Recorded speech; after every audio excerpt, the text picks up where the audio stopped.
Thank you to ASAM for doing this really important work. Last month, actually, in this room, the Obama administration released its 2013 strategy, National Drug Control Strategy.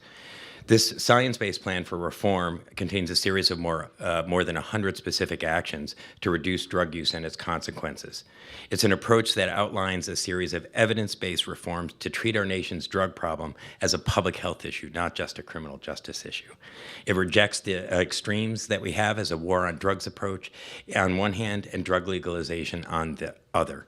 But most importantly, is based on the disease model of addiction, which science and ASAM has demonstrated to be a preventable, treatable disease from which people recover and live full and healthy lives.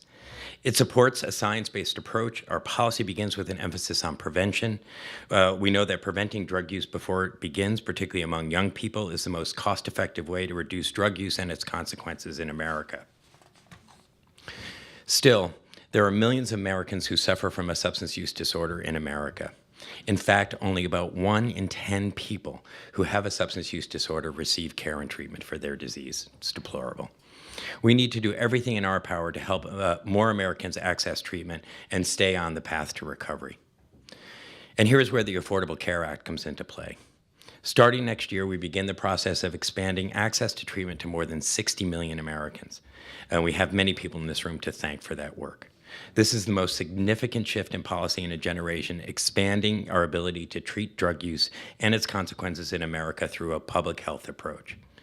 Equally important to this approach is those plans will need to offer benefits at parity with other medical surgical benefits. They will need to have transparent medical necessity criteria, give reasonable timeframes for denial for care, and precludes quantitative and non-quantitative treatment limits for this disorder. As we've seen in the report, there's a major obstacle in terms of access to medication-assisted treatment. As part of this public health approach, the administration strongly supports the use of medication-assisted treatment, and that is why we are proud to support the work of ASAM in raising public awareness about this incredibly valuable public health tool. For many people suffering from substance use disorders, medication allows them to overcome this disorder and maintain their recovery. Think of it this way.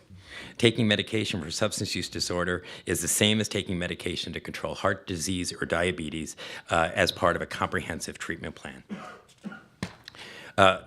Medication helps people manage their disorder so that the benefits of recovery can be maintained.